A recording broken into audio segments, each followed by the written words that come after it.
मेंढकों का एक गिरोह कहीं जा रहा था कि अचानक उनमें से दो मेंढक बेध्यानी से एक गड्ढे में जा गिरे।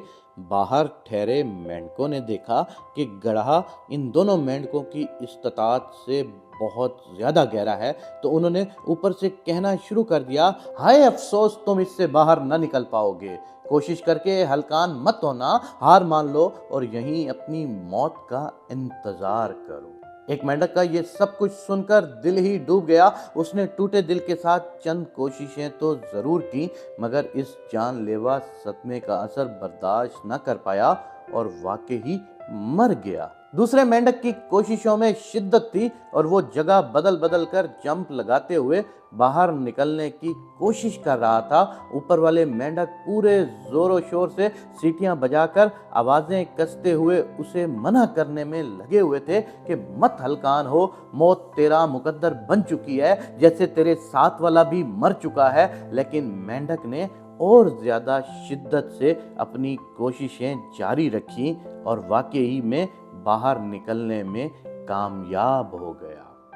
सारे मेंढक उसके गिर्द जमा हो गए और पूछना शुरू किया कि वो कैसे बाहर निकला। तो सबको ये जानकर बहुत हैरत हुई कि ये वाला मेंढक तो कानों से महरूम था, बहरा था।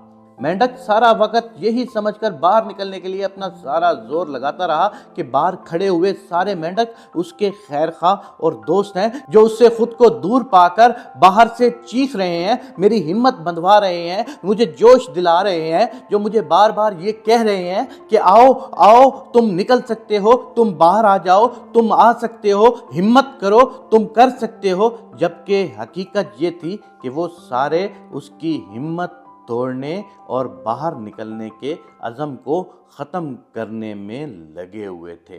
लेकिन चूंकि वो बहरा था और उसकी सोच अपने मुताबिक थी और वो ये सोच रहा था कि तमाम बाहर वाले लोग मेरे हक में हैं, जो मुझे हिम्मत दिला रहे हैं, जो मुझे हौसला दे रहे हैं, जो मेरे लिए जोश से मुझे बुला रहे हैं, जो मेरे बगैर जिंदा नहीं रह सकते, और वो इसी सोच में बाहर निकल आया। इस सारी कहानी का नतीजा पता है क्या है? कि किसी भी तनकीद पर बददिल नहीं होना चाहिए, बल्कि उस तनकीद के निश्तर की सीढ़ियां बनाकर कामयाबी की मंजिल की जानिब बढ़ते रहना चाहिए। क्योंकि लोग तो हमेशा ही आपको हारा हुआ देखते हैं। आपने लोगों की बातों को नहीं सुनना, उस मेंढक की तरह अपने आप को बहरा बना लेना है और अपने गोल पर पहुंचकर तुमने जब देखना है, वो सारे लोग जो तुम्हारे खिलाफ आवाजें उठा रहे थे, वो सारे के सारे तुम्हारे हक में बोलना शुरू हो चुके होंगे। दोस्तों, हिम्मत कभी नहीं हारनी। वो कहते हैं ना कि हारता वही है जो हार मान जाता है।